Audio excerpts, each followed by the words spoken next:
आदाब, नमस्कार, सत श्री अकाल। आप देख रहे हैं 4TV न्यूज का खास बुलेटिन। मैं आपका मोहम्मद इरफान। स्कूटी सवार युवक ने पैदल घर जा रही शिक्षिका पर डाला तेजाब। संभल के नखासा थाना क्षेत्र में स्कूल से घर पैदल जा रही निजी स्कूल की शिक्षिका पर स्कूटी सवार युवक ने तेजाब डाल दिया है, जिससे शिक्षिका गंभीर रूप से झुलस गई है।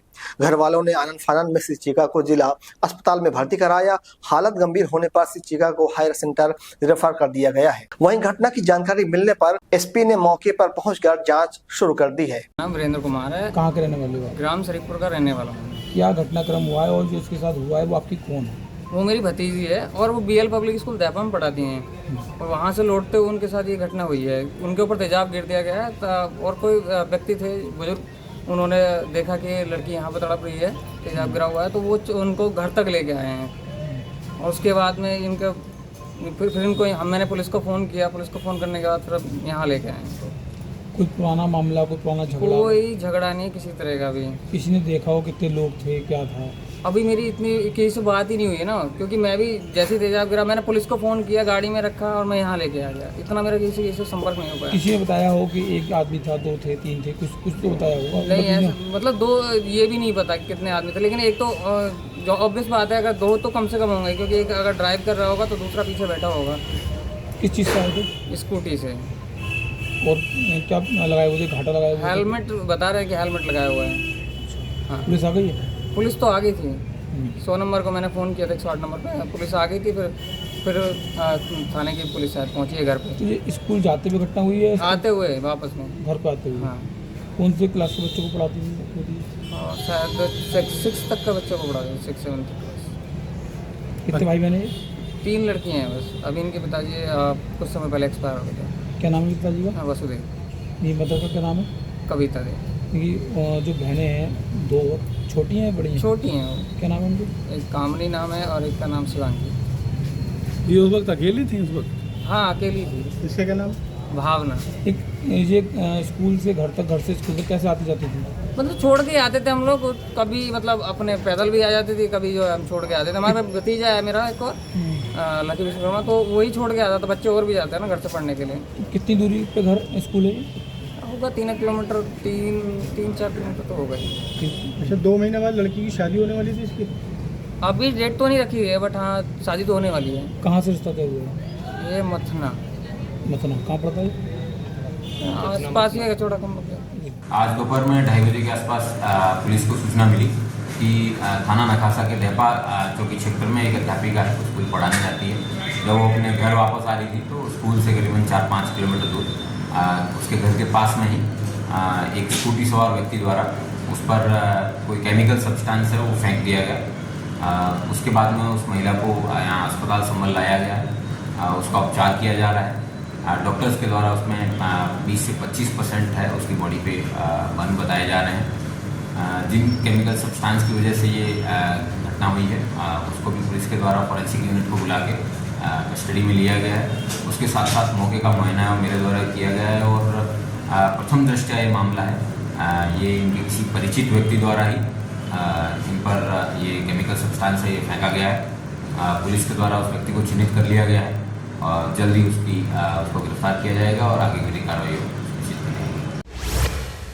AIMIM प्रवक्ता आसिम वखार ने कहा, गरबा पंडाल में घुसने वाले मुस्लिम नौजवान गुमराह हैं।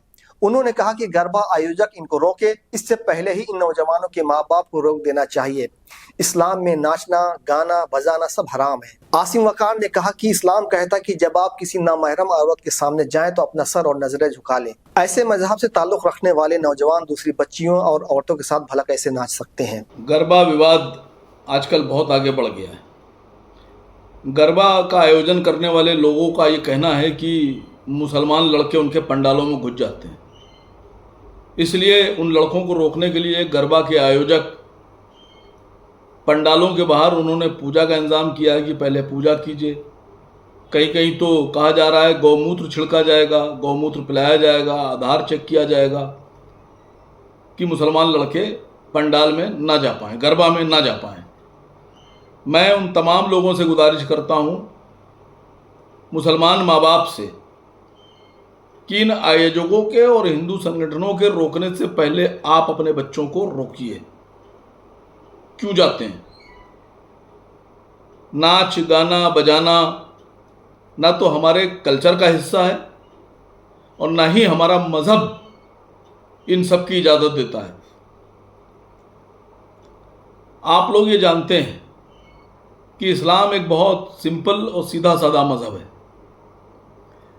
मैं उन तमाम लड़कों से जो गुमराह हैं और गुमराही में इधर चले जाते हैं, मैं उनसे गुजारिश करता हूँ कि आप गरबा के पंडाल में ना जाएं, क्योंकि नाचना गाना और मौसीकी तो हमारे मज़हब में है ही नहीं। इसके अलावा भी हमारा मज़हब एक बहुत अच्छी सीख देता है। हमारा मज़हब इस्लाम ये कहता है कि अगर तुम्हारे सामने कोई गैर औरत जिससे तुम्हारा कोई ऐसा रिश्ता नहीं है, माँ बहन, तो तुम उसके सामने अगर पढ़ते हो तो तुम्हारी नज़रें नीची रहना चाहिए। तुम उसके चेहरे पर भी नहीं देख सकते। तुम्हारा अंदाज ऐसा होना चाहिए कि तुम्हारा सर झुका होना चाहिए, तुम्हारी नज़रें झुकी होना चाहिए। तो जो मज़हब ऐसी सीख देता है, उसके मानने वाले नौजवान गैर लड़कियों के साथ, गैर औरतों के साथ खड़े होकर डांस कर रहे हैं। क्या यही हमारे मज़हब की तालीमात है? मैं आप तमाम लोगों से गुजारिश करता हूं कि गरबा में बिल्कुल भी अपने बच्चों को जाने से रोकें, उनको इस्लाम की सीख दें, इस्लाम की तालीमात दें। और अगर आपके बच्चे आपसे पूछें कि क्यों, तो अपने इलाकों के उलेमाओं से एक फतवा लीजिए कि क्या ये सही है या गलत है। मुझे नहीं लगता कि कोई उलेमा आपको इस बात की इजाज़त देगा कि आप गैर मज़हब में गैर औरतों के साथ जाकर डांस करें, नाचे कूदें उचकें। मैं इन्हीं बातों के साथ अपनी बात ख़त्म करना चाहता हूं कि इस वीडियो को हिंदुस्तान के हर घर में शेयर कीजिए, हर घर तक पहुंचाइए और ये मैसेज दीजिए कि वो आपको रोकें इससे पहले इस्लाम मज़हब आपको रोकने की इजाज़त दे चुका है। इस्लाम मज़हब आपसे कहता है कि कोई भी ऐसा काम ना करो जो गैर इस्लामी हो, और नाचना गाना, उचकना फांदना बजाना, ये सब इस्लाम में हराम है। तो इससे बचिए और अपने बच्चों को भी बचाइए, उनको तालीमात दीजिए, इस्लाम के राह पर चलिए, तो आपसे ना गलती होगी ना दूसरे लोग आप पर उंगली उठाएंगे। पूर्व मंत्री नारद राय का विवादित बयान, राजनीतिक गलियारों में मची हलचल। पूर्व मंत्री नारद राय ने अपने आवास पर मीडिया से बातचीत में एक विवादित बयान दे दिया है, जिसमें उन्होंने कहा कि जो लोग भारत को नेपाल बनाना चाहते हैं वे देश के गद्दार हैं और उन पर सख्त कार्रवाई होनी चाहिए। नारद राय ने आगे कहा कि ऐसे लोग जो भारत को नेपाल बनाने का भ्रम फैला रहे हैं, उनका ख्वाब कभी पूरा नहीं होगा। काबिले जिक्र है कि नारद राय समाजवादी पार्टी के कद्दावर नेता और पूर्व मंत्री रह चुके हैं। उन्होंने अखिलेश यादव द्वारा कथित तौर पर उनका अपमान किए जाने के बाद सपा से इस्तीफा दे दिया था और इसके बाद भारतीय जनता पार्टी का दामन थाम लिया। देखिए, नेपाल राजतंत्र का देश था। राजतंत्र के खिलाफ एक समय में बगावत हुआ और मैं अपने आदर्श चंद्रशेखर जी को फिर याद करना चाहूँगा। उन्होंने नेपाल में लोकतंत्र को बहाल कराने का काम किया था। पहली मर्तबा कोइराला साहब वहाँ के प्रधानमंत्री बने थे। नेपाल में जो भी अराजकता है, अभाव है, उसका कारण बहुत है जिस पर हमको चर्चा करने का कोई हक नहीं है। हम हिंदुस्तान के लोग हैं जहाँ का लोकतंत्र मजबूत है, जहाँ के आपसी सौहार्द मजबूत है, जहाँ पर आज माननीय मोदी जी के नेतृत्व में दुनिया का चौथा देश है संपन्नता में, व्यवसाय में। और ऐसे देश को कुछ लोग जिनके विचार गंदे हैं, उन लोगों ने जनता को उकसाने के लिए कभी कभी अपनी बात रखते हैं जो पसंद नहीं आता है। हिंदुस्तान को नेपाल बनाने का सपना, हिंदुस्तान को बांग्लादेश बनाने का सपना देखने वालों के खिलाफ राष्ट्रद्रोह का मुकदमा चलना चाहिए। किसी भी देश में लोगों को उकसा करके आप आंदोलित नहीं कर सकते हैं। दिन भर घूम के मंच से भले बताया जा रहा है कि वोट की चोरी हो करके सरकार बनी, लेकिन इस सवाल पर भी आवाम सड़क पर उतरने का काम नहीं किया है। हाँ, जरूर है, राहुल गांधी जी को अपना दिन याद करना चाहिए। अखिलेश जी को नहीं होगा तो भी काम चल जाएगा, क्योंकि उनके पिताजी ने इमरजेंसी के खिलाफ सड़क पर आंदोलन करके और मिशा में बंद रहने का काम किया है।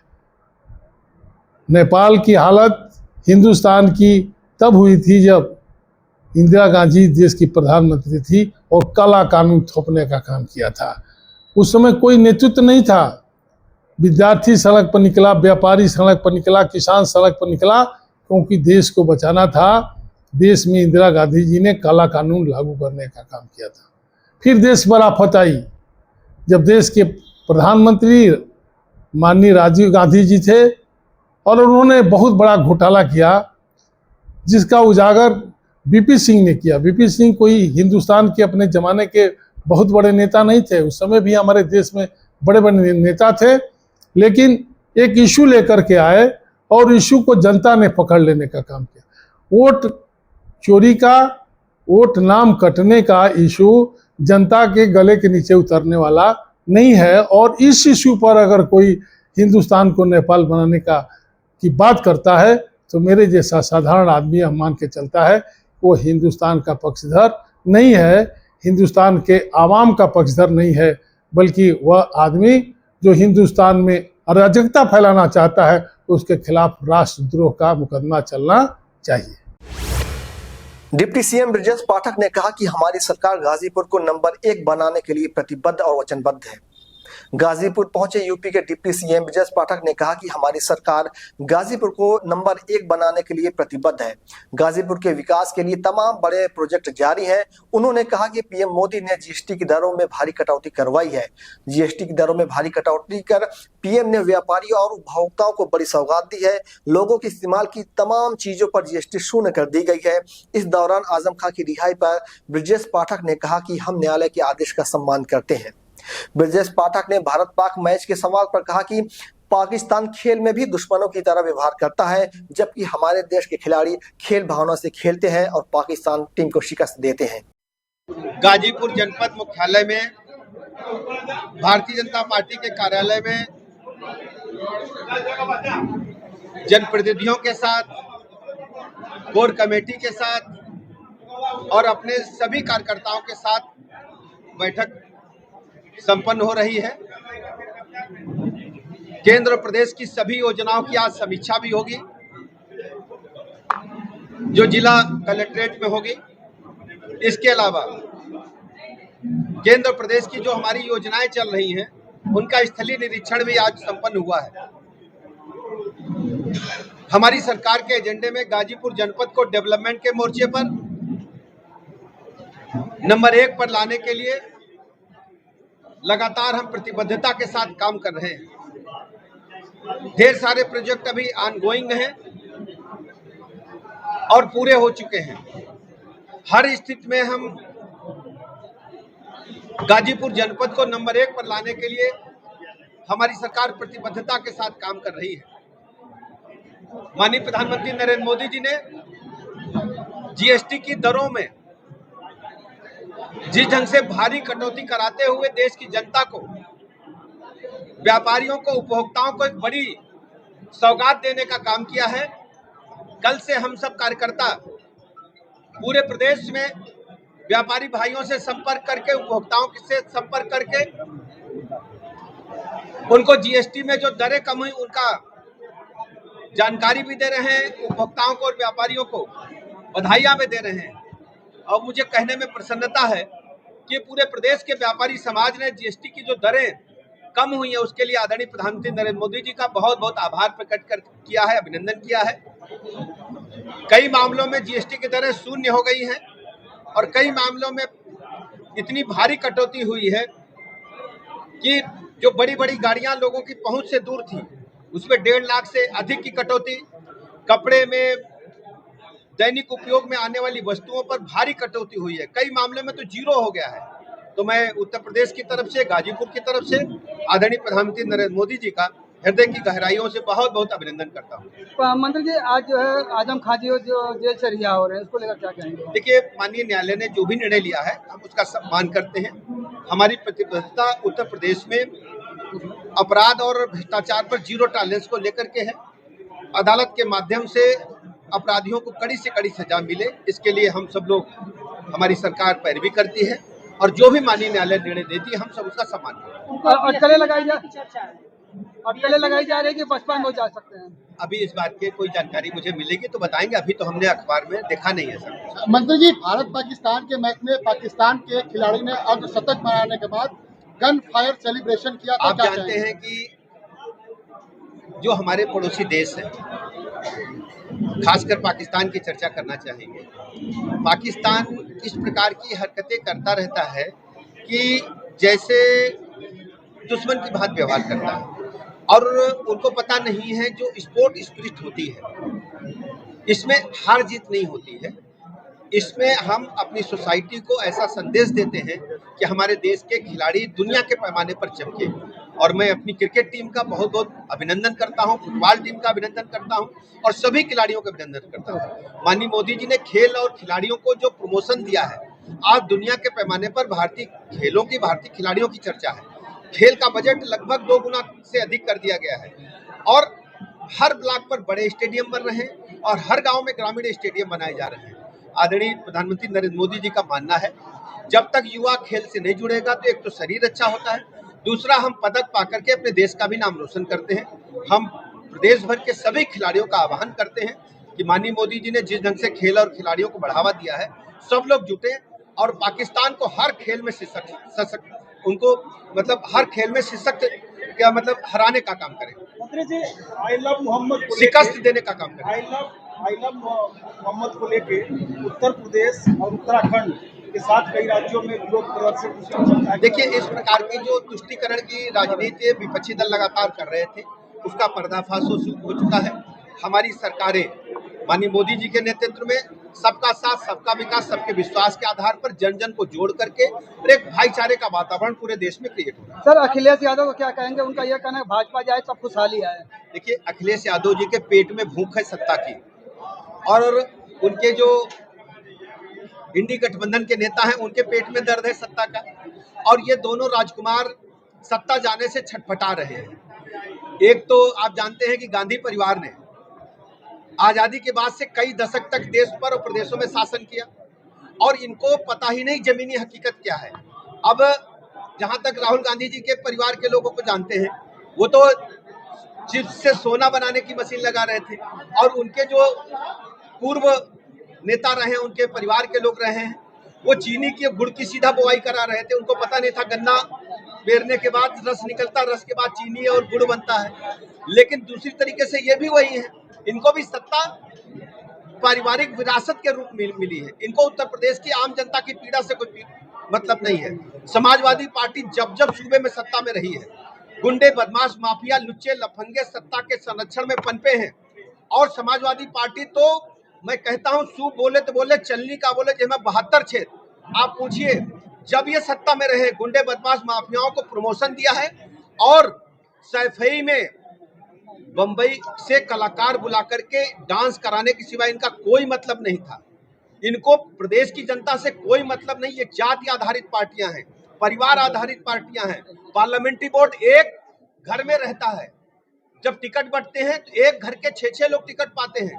भारतीय जनता पार्टी कार्यकर्ता बेस्ड पार्टी है, जन जन को जोड़ती है, लोकतांत्रिक व्यवस्था को मजबूती देते हुए हम पूरे प्रदेश को, देश को आगे बढ़ाने का काम कर रहे हैं। आज पूरे देश में 25 करोड़ लोग गरीबी रेखा से ऊपर उठ चुके हैं।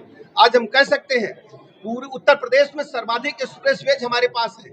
यही बिजली, जो बिजली आप जलती देख रहे हैं, गाजीपुर में पूछिए 17 से पहले 1 हफ्ता दिन में आती थी, 1 हफ्ता रात में आती थी समाजवादी पार्टी के शासनकाल में।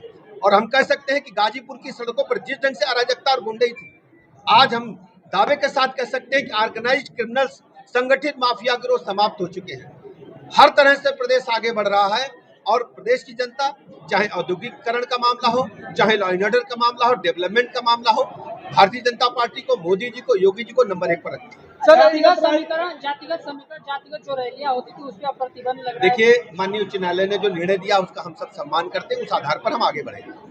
क्या लग रहा है इससे कितना नुकसान या फायदा? देखिए, माननीय न्यायालय ने जो निर्णय दिया है हम सब उसका सम्मान करते हैं, उसी को आगे बढ़ते हैं। इस पर कोई टिप्पणी न्यायालय के निर्णय पर नहीं होती। सपा कार्यकर्ताओं को हाईवे पर पुलिस द्वारा रोकने पर भड़के आजम खान। तल्ख अंदाज में आजम खान ने कहा, आप इंतजाम करने के लिए है, न कि परेशान करने के लिए।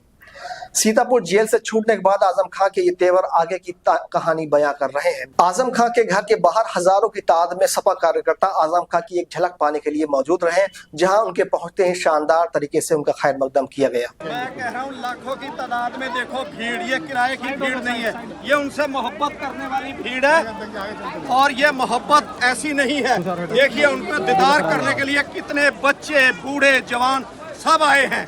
और ये उनकी बेगुनाही का सबूत है। जो लोग उन्हें गुनाहगार बना करके, झूठा गुनाहगार बना करके जेलों में कैद करना चाहते हैं, वो आकर यहाँ देखें, इस जन सैलाब को आपके कैमरों के जरिए देखें, तो आज साबित हो जाएगा कि ये बेगुनाह है। जहाँ आजम खान की रिहाई को लेकर अदालत ने इंसाफ देगा, लेकिन वो उन्हें जेल से निकलते हुए कोई समस्या, कोई परेशानियों का देखिए, अदालत ने इंसाफ दिया है। अदालत के आगे ना जेल, ना पुलिस, ना कुछ नहीं है। अदालत से इंसाफ मिला है, दुरुस्त मिला है। और थोड़ी बहुत अड़चने प्रशासन लगाता ही है, वो थोड़ी बहुत अड़चनों के बाद सब सही हो गया, क्योंकि अदालत का डंडा था, अदालत का डर भी था, इसलिए उन्हें अंततः छोड़ना पड़ा। और सच की जीत हुई, न्याय की जीत हुई, न्यायपालिका की जीत हुई। जैसे आजम खान घर पहुंचे,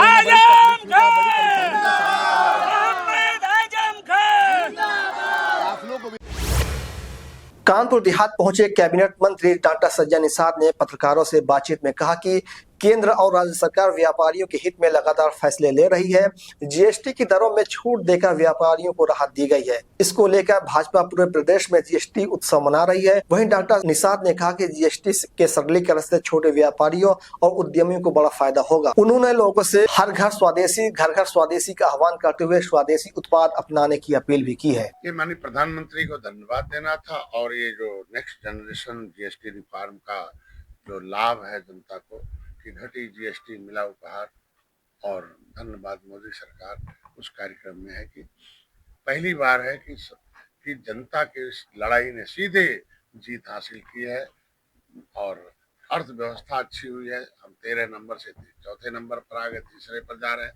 अब वो जो अर्थव्यवस्था सही हुई है, उसको सही में हकदार हमारा ग्राहक है, हकदार हमारा व्यापारी है, उसे घटाकर मोदी जी ने बड़े फैसले लिए हैं, इसलिए धन्यवाद है। उसके माध्यम से जागरूक हो जनता, अपने घटी जो जीएसटी घटी है उसका घटाकर सामान खरीदें, और जो घटी है व्यापारी भी घटा के सामान ले, और ये जाने की पहली बार जो मोदी है तो मुमकिन है, मोदी जो कहते हैं वो करते हैं। महंगाई भी घटी है और गरीबी भी घटी है। पहले हमेशा गरीबी बढ़ती थी, गरीबी भी घटी है, और देश की अर्थव्यवस्था सुधरी है, सुदृढ़ हुई है। तो आत्मनिर्भर भारत, सशक्त भारत और विकसित भारत में मोदी के इस फैसले को लोग स्वागत करें। तो अभी हम लोग इस प्रेस के अभी हम लोग चौराहे पर जाएंगे रनियापुर में, वहाँ हम लोग 1 किलोमीटर सबको पद यात्रा करेंगे और स्टिकर लगाएंगे, उन्हें बताएंगे, ग्राहकों को समझाएंगे, और व्यापारियों को भी उनके खुशी जाहिर करके उनको इजहार भी करेंगे कि जो लड़ाई लड़ी थी कि हम लोग देश की अर्थव्यवस्था में हम लोग सम्मिलित थे, अर्थव्यवस्था सही हो गई है, विकसित हुई है। तो उस व्यवस्था में जितना हो सकता है कि उन्होंने जीएसटी को घटाया है, कि जो 12% वाले ब्रैकेट वाले सामान थे उसमें 99% सामानों पर, 28% वाले ब्रैकेट में 90% सामान पर जीएसटी दर में कटौती की गई है। रोजमर्रा की चीजों में बहुत कमी हो गई, ढेर सारी फ्री हो गई है। तो ये चीजें हैं तो मोदी है, ये जन कल्याणकारी नीति से कहते हैं, देश कल्याणी। जो कहा गया कि राजनीति का अभिभावक है, जनता के पैसे और जनता के भविष्य के लिए, देश के विकास, देश की सुरक्षा के लिए, ये चारों बिंदुओं पर मोदी जी खड़े उतरे हैं। इसलिए इसी चीज को लेकर कानपुर देहात के प्रभारी मंत्री होने नाते आज हम यहाँ प्रेस वार्ता के माध्यम से जनता जाने उस बहार को, और इस दीपावली के अवसर पर उसका लाभ ले, और व्यापारी भी जाने कि हमें। दुधही विकासखंड के कस्तूरबा गांधी बालिका आवासीय विद्यालय की 9वीं क्लास की छात्रा अदिति तिवारी को एक दिन के लिए खंड विकास अधिकारी बनाया गया। अदिति विकास अधिकारी की कुर्सी पर बैठते ही विकास के मुद्दों को लेकर सजग दिखी। अदिति ने अधिकारियों को आदेशित करते हुए कहा कि क्षेत्र में पड़े अधूरे कार्यों को यथाशीघ्र पूरा किया जाए।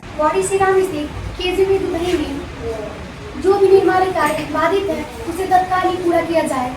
कोई भी लापरवाही क्षम्य नहीं होगी और रिपोर्ट समय समय पे दिया जाए। करप्शन फ्री प्रबंधन का सुनिश्चित प्रबंध किया जाए। ग्रामीण स्तर पर जितनी भी समस्याएं हैं या विकास के कार्य अवरोधित हैं, समस्त अवरोधों को संज्ञान में लेकर कार्रवाई की जाए।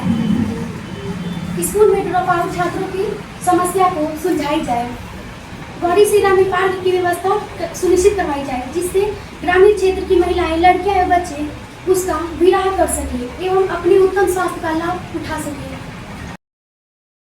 शाहगंज में एंटी रोमियो टीम ने छेड़खानी और पॉक्सो एक्ट के मामले में अभियुक्त गिरफ्तार। उत्तर प्रदेश के जिला जौनपुर में मिशन शक्ति के तहत महिला सुरक्षा अभियान के तहत पुलिस ताबड़तोड़ कार्रवाई कर रही है।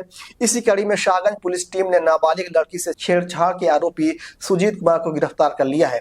गौरतलब रहे कि मिशन शक्ति के तहत चलाए जा रहे इस अभियान में पुलिस स्कूल कॉलेज की छात्राओं को अपराधों के प्रति जागरूक करने के लिए कई तरह के कार्यक्रम का आयोजन भी कर रही है।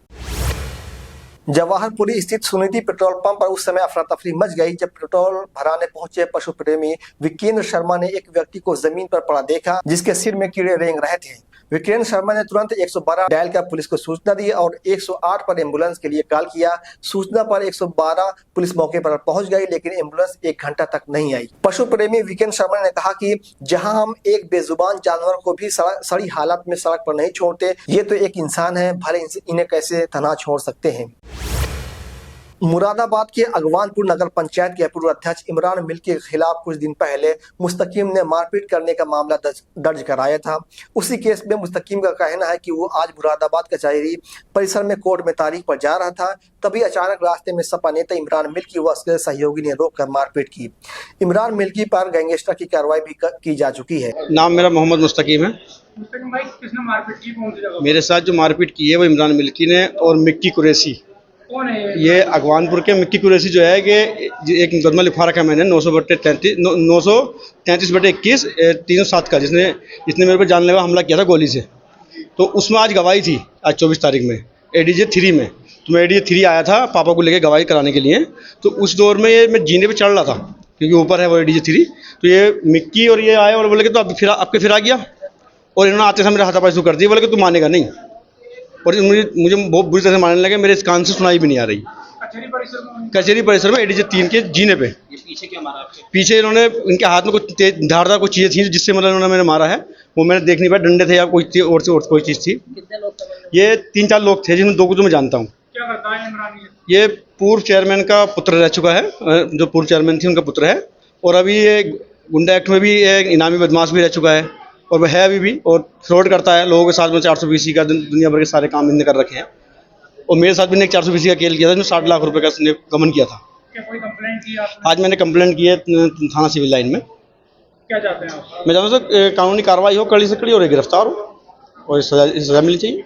पुलिस ने क्या आश्वासन दिया? पुलिस बोली कि आप मेडिकल कराइए, हम करते हैं जो भी है, मतलब होगा जी, तैयारी देती है। लेह में बीजेपी कार्यालय को आग लगा दी गई है। यहाँ के स्थानीय लोग कई दिनों से केंद्र सरकार के विरोध में शांतिपूर्ण प्रदर्शन कर रहे थे। इनकी मांग थी कि लेह को पूर्ण राज्य का दर्जा दिया जाए। प्रदर्शन कर रहे छात्रों को हटाने के लिए लाठियां चला दी गई, जिसके बाद ये प्रदर्शन उग्र और हिंसक हो गया। बहराइच में नेपाली नाव मिलने से मचा हड़कंप। नेपाली नाव बहराइच के चौधरी चरण सिंह गिरजापुरी बैराज में तैरती मिली। बैराज के रास्ते तैरती हुई नेपाली नाव ने भारत में किया प्रवेश। पुलिस का कहना है कि नाव नेपाल से बहकर बहराइच आ गई है। क्लेम करने पर पता चलेगा नाव का स्वामी कौन है। तो फिलहाल के लिए इतना ही। खबरों का सिलसिला जारी है, देखते रहिए 4TV न्यूज।